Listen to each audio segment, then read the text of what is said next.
내가 누구이기에라는 제목으로 하나님 말씀 전하겠습니다.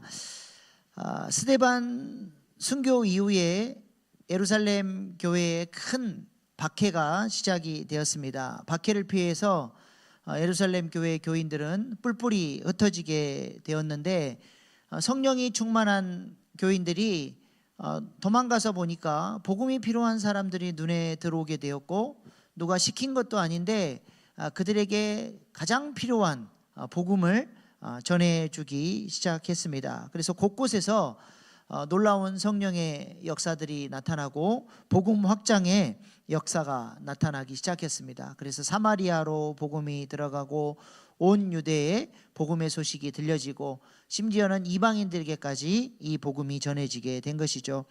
예루살렘 교회의 지도자였던 베드로는 사마리아 땅에 임한 성령의 소식을 듣고 사마리아 성에 방문해서 또 사마리아 성 사람들을 위하여 복음을 전하고 그들을 위해서 기도하는 사역을 했습니다. 그 이후로도 베드로는 필요할 때마다 성령의 감동을 따라 예루살렘을 떠나서 두루 다니며 복음을 전하였습니다. 그래서 루다에서 중풍병자 애니아라고 하는 사람을 치유했고, 요바에서는 여제자 다비다를 살려내는 놀라운 기적의 역사도 일어났습니다. 그리고 요바에서 기도하고 있을 때 성령의 감동으로 이방인들의 초청에 응하라고 하는 하나님의 음성을 듣게 되었고, 실제로 고넬료가 사람을 보내서 가이사랴로 베드로를 초청하게 되죠. 그래서 지도 잠깐 보시면 베드로의 이동 경로가 나와요. 그래서 예루살렘에서 루다로 요바로, 그리고 그 지중해변 저 꼭대기에 있는 가이사랴까지 올라가서 복음을 전하게 됩니다. 가이사랴에서 베드로는 처음으로 이방인에게 복음을 전합니다. 고넬료와 또 그의 가족들, 또 고넬료가 초청한 수많은 이방인들에게 사도 베드로가 복음을 전할 때 오순절 성령의 역사와 동일한 역사가 이방인들에게 일어나는 것을 목도하게 되고, 베드로는 이방인들에게 최초로 세례를 통해서 그들이 예수님의 제자로 살아갈 수 있도록 그들에게 세례를 베풀어 줍니다. 그렇게 이방인들을 전도하고 예루살렘으로 베드로가 돌아왔는데, 문제는 예루살렘 교회에서 어떤 일이 베드로를 기다리고 있었습니까? 오늘 본문 1절 3절 말씀 같이 보시겠습니다. 시작.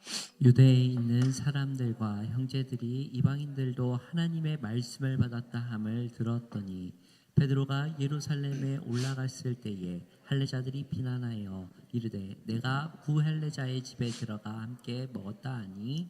아멘. 이방인들이 복음을 들었다, 그들에게 놀라운 성령의 역사가 나타났다 하면 마땅히 그리스도인들이라면 이 얼마나 기쁜 복음의 역사로 인해서 감사하고 하나님께 영광을 돌려야 되는데, 오히려 이 유대인 그리스도인들이 베드로를 비난하기 시작합니다. 어떻게 할례받지 않은 이방인들에게 복음을 전하고 그들과 함께 교제하고 그들의 집에 들어가서 그들과 함께 먹을 수 있느냐? 이거는 안 된다는 거예요. 선민 사상에 찌들어 있는 유대인들이 예수님을 믿고 그리스도인이 됐고 성령의 놀라운 은혜를 경험했고 그렇게 하나님의 사람으로 변화가 됐는데도 여전히 그들 안에 있는 이 잘못된 생각들, 가치관들, 이것들이 변화되지 않고 있는 거예요. 우리 주님이 땅끝까지 복음을 전하라고 했는데 자기 생각, 자기 그 좁은 식견으로 딱 굳어져 가지고 유대인들만 복음을 들어야 되고 유대인들만 구원을 받아야 된다라고 하는 이 선민의식을 넘어서지 못하고 있었던 것이죠. 그리고 구속사를 위하여 그렇게 위대하게 쓰임받은 베드로 사도를 그들의 그 좁은 식견으로 함부로 정죄하고 판단하고 비난하고 있다는 것입니다. 베드로가 돌아왔는데 기대했던 것은 뭐겠어요? 베드로가 수고했다고, 어떻게 그런 놀라운 성령의 역사가 있었냐고, 간증 좀 해달라고, 하나님의 역사하심을 듣고 싶다고, 이런 모습이 아니라 오히려 자기를 공격하고 비난하고 있는 거죠. 이때 베드로가 어떤 태도를 취합니까? 오늘 본문 4절 말씀 보십시다. 시작. 베드로가 그들에게 이 일을 차례로 설명하여. 베드로 성질에 자기가 그렇게 수고하고 애를 쓰고 이 놀라운 하나님의 일을 이루고 돌아왔는데 잘 알지도 못하면서 함부로 말하고 비난하는 그 형제들을 향해서 베드로 성질에 가만히 화를 내지 않고 저렇게 차분하게 설명할 수 있다. 이 베드로가 엄청나게 성화된 거예요. 이 베드로 불같은 성격을 가진 사람 아닙니까? 그냥 예수님 잡아가려고 하니까 그 제사장의 종의 귀를 단칼에 그냥 휘둘렀잖아요. 그게 귀를 자르려고 딱 노려가지고 귀만 자른 게 아니라 목을 쳐버리려고, 그 사람을 죽여버리려고 휘둘렀는데 이 사람이 안 죽으려고 피하다가 귀가 잘린 거예요. 이게 욱하는 이 분노, 이 성질, 이 베드로의 특징 아닙니까? 근데 베드로가 차분하게, 분노하지 않고 침착하게 형제들을 대하는 이 모습을 보면서 베드로가 진짜 많이 성화되어졌음을 우리가 이 모습을 통해서 알 수 있는 것이죠. 베드로는 분노하지 않고 차분하게 그동안에 있었던 일들을 설명을 해줍니다. 이 설명하는 베드로의 이 고백들 속에서 베드로의 자기의가 전혀 드러나지 않고 있는 것을 발견할 수 있어요. 내가 어떻게 헌신했고, 내가 어떻게 수고했는데 내 수고와 헌신을 알아주지 않는다라고 큰 소리치고 분노하지 않습니다. 오늘 본문 17절 말씀 보시면 베드로가 이런 고백을 해요. 한번 읽어보십시다. 시작. 그런즉 하나님이 우리가 주 예수 그리스도를 믿을 때에 주신 것과 같은 선물을 그들에게도 주셨으니 내가 누구이기에 하나님을 능히 맡겠느냐 하더라. 내가 누구이기에 이 사역들, 이 놀라운 사역의 열매들, 이 놀라운 성령의 역사가 나 때문에, 내가 능력이 뛰어나서 내가 엄청나게 헌신을 했기 때문에 이 역사가 일어난 게 아니라 나는 한 게 없다는 거예요. 누가 하셨다는 거예요? 하나님이 하셨다. 내가 뭐를 했고, 그래서 나의 공로를 알아줘야 되고 교인들이 나의 이 수고를 인정해줘야 되는데 감히 비난을 해? 이러한 어떠한 자기의, 그 다음에 당위성의 잣대를 가지고 마땅히 너희들은 내게 감사해야 되고 이 놀라운 성령의 역사를 이룬 이 대사도를, 예루살렘 교회 지도자를 존중하고 존경해야지 비난을 해? 이런 태도가 보여지지 않는 거예요. 하나님이 다 하셨다는 겁니다. 전적인 하나님의 은혜라는 것이죠. 이 사역을 통해서 그래서 내 자신을 드러낼 이유도 없고 내가 뭔가 대단한 일을 한 것도 아니라는 거예요. 자랑할 이유가 하나도 없다는 것입니다. 참 이게 쉽지가 않죠. 근데 당위성이라고 하는 것, 내가 세워놓은 기준, 내 잣대 여기에 맞지 않으면 당연히 넌 이렇게 해야 되는 거 아니야? 여기서 오는 그 당위성에서 오는 분노가 있어요. 근데 그거를 내려놓고, 자기 의의를 내려놓고 분노하지 않는 것 참 쉽지 않습니다. 우리는 조금만 내가 잘한 게 있으면 금방 자기 의의가 드러나고 자랑이 터져 나오고 당위성을 내세우고, 왜 나는 이렇게 하는데 너희들은 이렇게 하지 않느냐라고 금방 비난이 터져 나오는 거예요. 자기의가 강한 사람들의 특징이, 제가 지난주에 뭐라 그랬어요? 자기의가 강하면 뭐가 자주 튀어나온다고요? 네? 화. 네, 화. 자기의가 강하면 화도 나죠. 근데 제가 지난주에 뭘 얘기했어요? 자기의가 강한 사람의 특징, 비비부불 총탐해판이 그 사람의 마음과 생각과 입술에서 터져 나와요. 비비부불 총탐해판이 뭐예요? 비난하고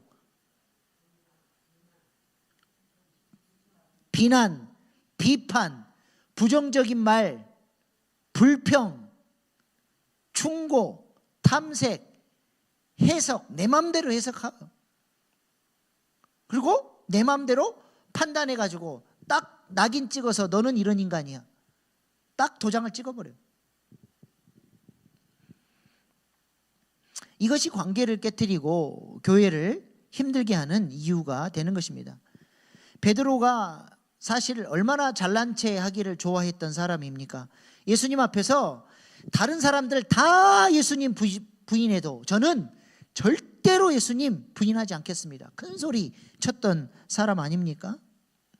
아직도 베드로가 이렇게 교만한 사람이었다라고 한다면 아마 형제들이 자신을 비난할 때 뚜껑이 열리고 자기 의의를 드러내고 내가 지금 어떤 사역을 하고 왔는데 감히 나를 비난해? 분노하고 관계가 깨트려지고 예루살렘 교회 안에 큰 분란이 일어났을지도 모르겠습니다.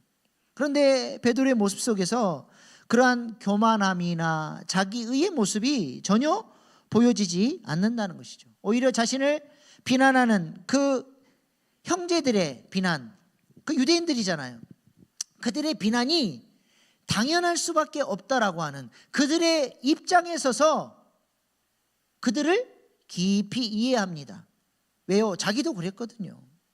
나도 주님의 감동을 받기 전까지 하나님께서 환상을 통해서 3번씩이나 그 부정한 것을 잡아먹으라 말씀하셨고 또 유대인 이방인을 따라가라 말씀하셨고 그리고 이방인들에게 동일하게 성령이 임하는 걸 보고 자기도 솔직히 놀랬고 이것이 하나님의 뜻이구나. 그래서 하나님 때문에 자기가 깨달았는데 이 경험하지 못한 이 유대인 형제들이 자기를 비난하는 것 충분히 이해할 수 있다는 거죠. 그들의 입장에 서서 그들을 이해해 주는 거예요. 그리고 겸손하게 그동안에 있었던 일들을 상세하게 설명을 해 주는 것이죠. 이러한 겸손한 태도의 베드로가 그런 사람이 아니거든요. 근데 그 베드로의 눈빛, 겸손한 태도, 말투, 행동이 얼마나 겸손하고 진지했던지 비난하고 분노했던 형제들이 잠자코 베드로가 말하는 중간에 어느 누구도 끼어들지 않습니다. 그거 아닌 것 같은데? 성령님이 그렇게 역사하실 리가 없는데?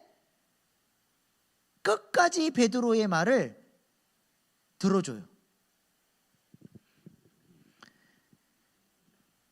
하나님 앞에서 잘 훈련받은 사람의 특징 중에 하나는 항상 나만 피해자라고 생각하지 않는다는 것입니다. 치유가 내면의 내적 치유가 잘 이루어진 사람은 나도 가해자였구나 라고 하는 사실을 깨닫고 인정하게 돼요. 항상 나는 누구 때문에 상처받았고 누구 때문에 괴로웠고 누구 때문에 힘들었다라고 항상 나는 피해자라고만 생각했던 사람이 성숙하고 그 내면이 치유가 되면 나도 가해자였네? 내가 이 사람들을 힘들게 했겠구나라고 하는 것을 깨닫게 되고 나를 성찰하게 된다는 것입니다. 그래서 상대방을 넓은 마음으로 이해하려고 하는 마음을 갖게 하는 것이죠. 따라해 봅시다. 나도 가해자다. 나도 가해자다. 요셉이 어렸을 때는 항상 자기가 피해자라고 생각했을 거예요. 그래서 억울하게 팔려왔고 그 못된 여자 때문에 억울하게 감옥살이를 하고 술 맡은 간원장이 나를 잊어버렸고 항상 나는 피해자. 이런 사람은 치유가 안 되는 거예요. 근데 요셉은 어떤 사람이에요? 하나님 앞에서 나도 가해자였을 수 있구나라고 하는 사실을 깨닫게 됩니다. 하나님 앞에서 철저하게 자신을 그 고난의 세월을 통해서 깨트려지는 거예요. 그래서 자기가 얼마나 형들을 억울하게 했는지 나도 가해자였다는 사실을 인정하니까 그 형들을 용서할 수 있었고 하나님의 구원 계획을 찬양하며 노래할 수 있는 사람이 된 것입니다. 우리에게도 이런 겸손함, 상대방의 입장을 이해하려고 하는 그런 넓은 마음, 또 나도 가해자일 수 있다고 하는 열린 마음이 우리에게도 있을 수 있기를 소망합니다. 베드로는 자기의 당위성을 가지고 내가 이런 사람이야라고 감히 나를 비난해, 이 자세가 아니라 형제들이 비난하는 것을 충분히 너희가 그렇게 비난할 수 있다, 그거를 적극적으로 수용하고 겸손하게 그들이 이해할 수 있도록 낮은 자세로 내가 지금 이 사람들이 비난하는 게 나의 행동이 이들에게는 가해자처럼 느껴질 수 있다라고 하는 생각을 가지고 접근을 하는 거예요. 갈등이 쉽게 봉합이 되는 거예요. 또 베드로는 이 형제들의 비난 앞에 분노하지 않고 이 문제를 잘 극복할 수 있었던 비결 중에 하나는, 베드로는 하나님의 영역, 내가 해야 될 영역, 형제들의 영역을 구분할 수 있는 이 분화, 상담학적 용어예요. 분화의 능력이 베드로에게 있는 것을 오늘 본문에서 발견하게 됩니다. 오늘 본문 5절로 10절에서는 베드로가 환상을 보여주신 하나님에 대해서 말씀하고 11절부터 17절까지는 가이사랴에 초청되어 고넬료와 그와 함께한 사람들에게 일어난 성령의 역사에 대해서 이야기를 베드로가 쭉 하고 있습니다. 그런데 베드로가 전하는 이야기를 가만히 보면 과장을 하거나 자신을 변호하기 위해서 변명을 하거나 듣고 있는 유대인 형제들을 설득하려고 하는 목적과 의도를 가지고 하고 있지 않아요. 있는 그대로 일어난 사실에 대해서 팩트, 그 사실 자체만을 그대로 전달해 주고 있습니다. 특별히 자신이 함께 교제했고 복음을 전했던 이방인 고넬료에 대해서 그가 어떤 사람인지를 부연 설명하지 않아요. 이 사람이 이방인인데 이방인이라고 똑같은 이방인이 아니라 이 사람은 유대교를 받아들인 사람이요, 경건한 사람이요, 구제를 많이 하는 사람이요, 게다가 이 사람은 이방인 중에서도 지체 높은 로마의 장교요. 그래서 내가 이 사람에게 갈 수 있었던 근거들, 고넬료를 설명하려면 얼마든지 설명하고 자신의 입장을 대변하기 위해서 고넬료가 얼마나 대단한 사람인지를 얘기할 수 있어요. 근데 오늘 본문에 보면 고넬료가 어떤 사람이었고 내가 왜 그 사람을 찾아갔는지 그런 얘기를 전혀 하지 않습니다. 그냥 이방인이에요, 이방인. 그러니까 지금 베드로의 모습 속에서 내가 설명을 잘해서 나를 비난하는 유대인들을 어떻게 하든지 설득시켜야 되겠다라고 하는 조바심이나 욕심이 보이지 않는다는 것입니다. 만약 그랬다면 온갖 과장, 고넬료가 어떤 대단한 사람인지를 얘기하고 화려한 수식어를 쓰면서 그들이 듣기 좋은 말로 하도록 팩트를 자기의 유리할 대로 조작하고 뻥튀기해서 전했겠죠. 자기 변호, 이 사실을 전하는 게 자기 변호의 목적이었다면 유대인들이 듣기 오해하지 않도록 유대인들에게 맞춰서 이 팩트를, 이걸 뭐라 그러죠? MSG를 친다 그러잖아요. MSG를. 그걸 쳐가지고 했겠죠. 근데 전혀 그렇지 않아요. 오히려 이야기해도 될 부분을 그냥 빼요. 그리고 있는 그대로 하나님께서 하셨던 사역을 그대로 얘기합니다. 지금 베드로는 자신을 비난하는 사람들이 자신을 어떻게 생각할 것인가에 대해서 별로 그게 크게 신경 쓰지 않습니다. 있는 그대로 사실만 전달하고 있는 거예요. 환상을 봤으면 내가 환상을 봤던 이야기, 성령의 지시를 받은 거, 성령의 지시 받은 대로 그냥 고넬료가 초청하면 초청했던 말 그대로 그냥 있는 그대로 팩트만 전달하고 있는 것이죠. 지금 뭐 하는 거예요? 베드로가 내가 해야 될 영역, 저 사람들의 영역, 하나님의 영역을 분화하고 있어요.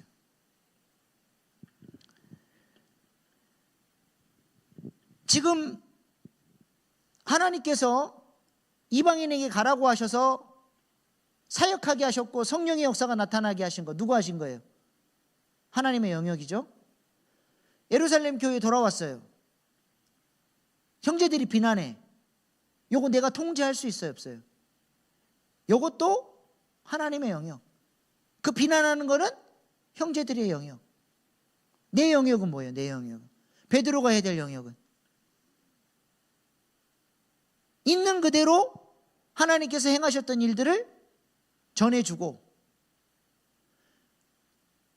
감히 니들이 나를 비난해가 아니라 요 사건을 왜 하나님이 배열하셨을까?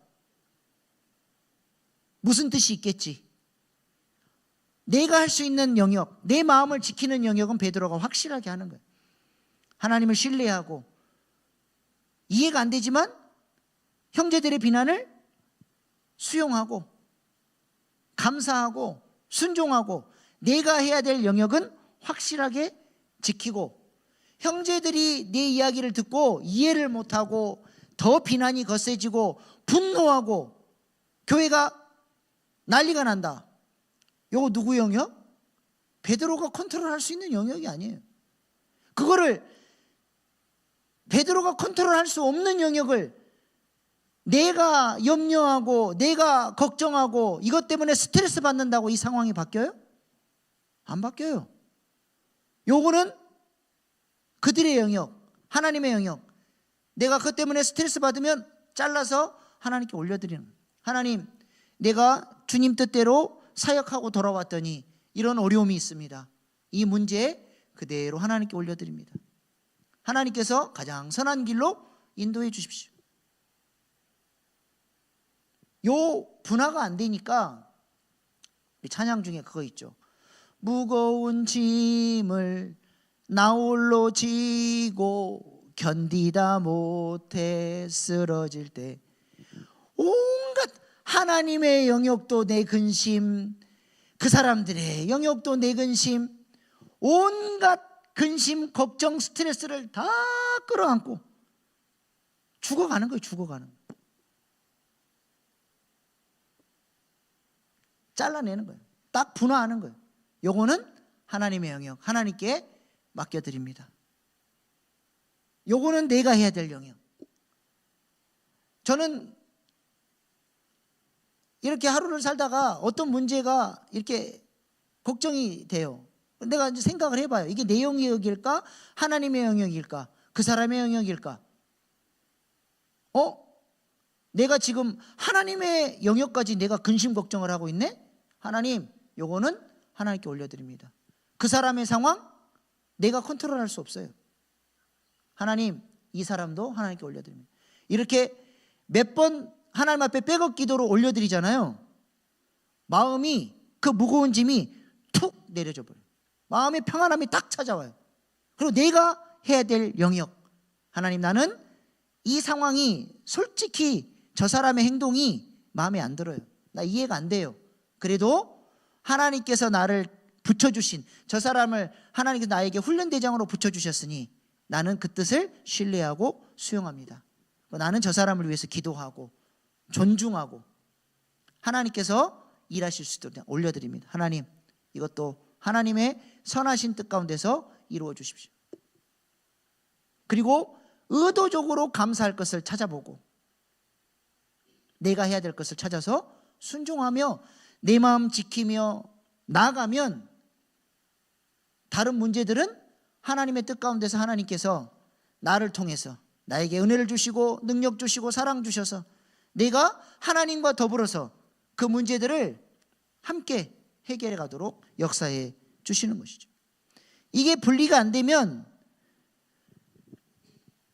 상대방의 평가, 저들이 나를 어떻게 생각할지 거기에 미리 짐작이 되니까 그거를 막으려고 온갖 스트레스를 받으면서 그냥 이제 뻥튀기까지 해가면서 마음을 얻어보려고, 그건 그 사람들의 영역, 하나님이 해주실 영역이라니까.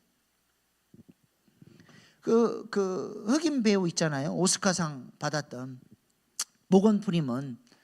그 사람이 오스카상 받을 때 사람들이 수군수군해서, 이 오스카상이 좀 백인 중심이에요. 조금 차별이 있어. 근데 흑인이 그 상을 받는다 그러니까 깜둥이가 그 상 받는다고 수군거렸던 사람들이 있어요. 그걸 또 어떤 기자가 듣고 와서 전화해요. 깜둥이가 상 받는다고 사람들이 수군거리는데 어떻게 생각하세요? 그 사람이 명언을 남기죠. 그거는 나의 비즈니스가 아닙니다. 그거는 나랑 상관없어요. 그런 말을 하는 그 사람들의 수준이고 문제고 나와 상관없습니다. 딱 잘라버려. 이게 분화. 아니 그 사람들의 평가를 하고 나를 비난하고 깜둥이가 뭐라 그러든 내가 그것까지 끌고 와가지고 내가 근심하고 저 사람들이 나를 흑인이라 그래가지고 나를 비난하네? 스트레스 받고 염려하고 열받을 필요가 뭐 있는 거예요? 그거는 그 사람들의 영역. 잘라버려.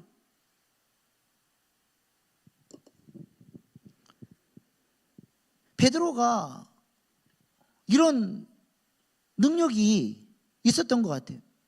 하나님 뜻대로 순종했는데 믿었던 형제들로부터 오히려 비난을 받는 상황이 됐어요. 이거 누가 했어요? 이 상황 내가 컨트롤할 수 있어요? 하나님의 뜻 가운데서 일어난 일이에요. 이거는 내가 통제할 수 있는 영역이 아니죠. 그러면 왜 하나님께서 이런 사건을 주셨는가? 해석, 이 상황을 어떻게 해석하느냐는 누구의 몫이에요? 내 몫이에요. 내가 이 해석을 부정적으로 할 것이냐, 하나님의 그러함에도 불구하고 하나님의 선하신 뜻이 있을 것이라고 믿고 신수감순으로 갈 것이냐, 이거는 내가 하는 거예요.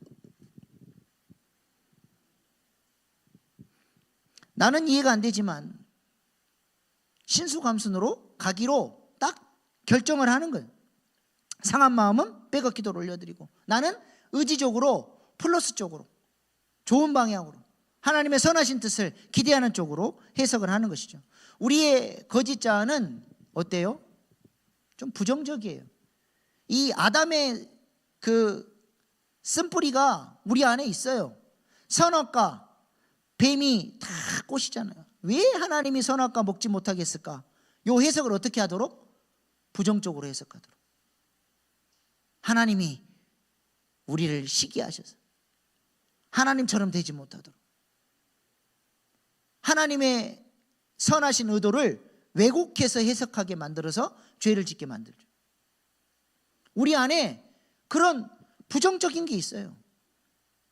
어떤 이야기를 듣고 어떤 상황이 터지면 좋은 쪽으로 해석하는 것보다는 부정적으로 해석을 하죠. 그래서 민감한 얘기는 카톡으로 하면 안 돼요.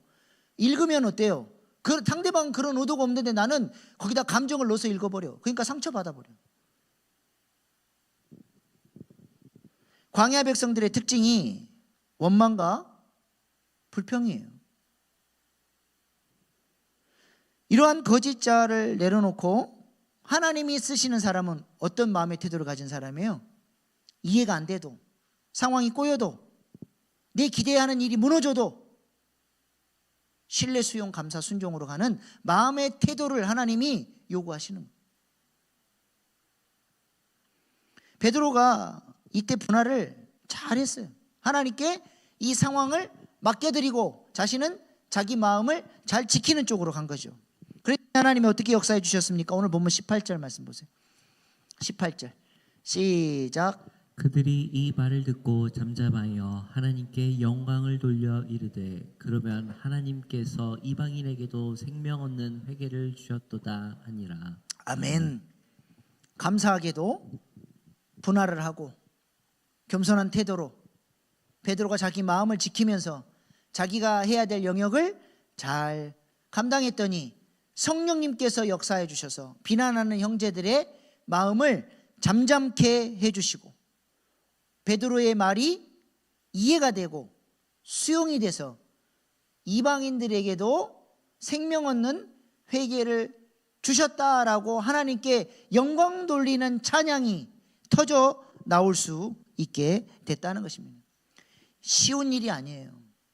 고정관념 딱 잡혀있는 그 이방인들이 대대로 내려오는 그 이데올로기보다도 더 강력한 그 편협된 딱 마음 깊은 곳에 뿌리 내려 있는 그 사상, 선민의식, 요것이 깨트려졌다? 기적이 일어난 거예요. 기적이. 여러분, 어떤 사람의 생각, 사상 바꾸는 게 쉬운 일이에요? 결코 쉽지 않아요. 하나님이 하신 거예요. 이 놀라운 역사가 베드로가 바꿔보려고 그들의 마음까지 염려해 가면서 자기 영역을 넘어서 남의 영역까지 들어가고 하나님의 영역까지 들어가서 자기가 해보려고 수단과 방법을 가리지 않고 했다면 오히려 더 분노하고 더 관계는 깨트려지고 어려워졌을 텐데 딱 분화해버리고 내 마음 지키는 건 내가 지키고 하나님께 올려드리고 맡겨드렸더니 하나님께서 가장 선하신 방법으로 기적을 일으켜 주시는, 이 하나님께 영광 돌리는, 교회가 마음이 서로 달라져서 깨트려질 위기가 같은 마음으로 하나님께 영광 돌리는 역사가 일어나게 됐다는 것입니다. 그리고 나중에 바로 이 사건이 사도행전 15장의 사도회의에서 아주 중요한 결정, 이방인 선교의 문을 열어주는 아주 중요한 결정의 시발점이 됐다라고 하는 것이죠. 베드로의 이때의 이방인 사역의 경험, 또 형제들이 이해하고 하나님께 영광 돌렸던 이 경험이 나중에 예루살렘 회의에서 사도 바울, 이방인의 사도로 부름받은 사도 바울이 예루살렘의 방해 없이, 예루살렘 교회의 태클 없이, 선민의식에 의해서 발목 잡히지 않고 이방인을 향하여 달려나가서 구속사에 쓰임받는 일을 위하여 하나님께서 미리 이것을 계획하신 거예요. 그 놀라운 일을 이루고 왔는데 비난받게 하셨어요. 그때는 이해가 안 돼요. 어떻게 감히 이럴 수가 있냐, 내가 하나님을 위해서 이렇게 헌신하고 왔는데 이걸 오해해가지고 비난을 해? 베드로가 그때 감정적으로 대처했다면 사도행전 15장에 사도회의도 없고, 어쩌면 사도 바울은 유대인 그리스도인들 형제들의 공격에 의해서 이방인 사도로서 사역도 제대로 못 해보고 온갖 구설수에 저 사람은 가짜 사도다, 이단이다 해가지고 사도 바울의 그 위대한 사역이 꽃도 못 펴고 예루살렘 교회에서 짓밟아 버렸을 텐데, 그 이해되지 않았던 그 사건, 그것을 하나님의 뜻 가운데서 마음을 지키고 겸손한 태도로 하나님의 영역은 하나님께 맡겨드리고 내 마음 지키면서 이해되지 않지만 하나님의 뜻을 수용하고 나갔더니 하나님께서 이 아름다운 구속사의 역사를 위하여 이 사건을 귀하게 사용하셨다라고 하는 것입니다. 오늘 두 가지 베드로의 모습을 봤어요. 우리가 신앙생활은 이렇게 하는 겁니다. 성장해가는 성화, 좀 무엇인가 변화가 나타나고 내 삶의 모습이 달라지고 거짓자의 모습은 자꾸 깨트려지고 더 겸손해지고 지체들을 이해하고 성도들을 품는 폭이 넓어지고 하나님 앞에서 거짓자의 생각대로 판단하고 화내고 분노하고 그렇게 살아가는 존재가 아니라 하나님께서 무엇을 원하시는지, 하나님의 뜻이 무엇인지를 항상 생각하고 이해가 안 돼도 신수감순으로 가보려고 노력하고 그렇게 주님 뜻 붙잡고 나아갈 때 예상치 못하는 하나님의 역사, 하나님께서 이루어 가시는 구속사의 역사를 나를 통해서 이루어 가시는 하나님의 은혜를 우리가 목도하게 되리라 믿습니다. 우리 안에 이런 거룩한 상화의 훈련들이, 이런 열매들이 우리 삶 가운데도 나타날 수 있기를 소망합니다. 아멘. 기도하겠습니다. 이 시간에 주신 말씀 붙들고 하나님, 거짓자대로 함부로 비난하고 부정적인 생각에 내 마음을 뺏기고 함부로 판단하고 그렇게 살아가는 인생이 아니라 믿음으로 분화하고 내 마음을 지키면서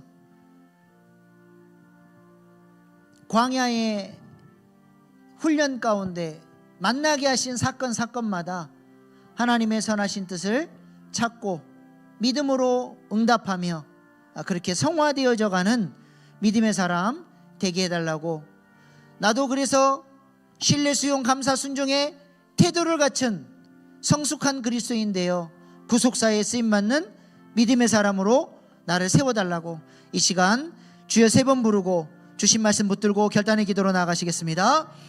주여 주여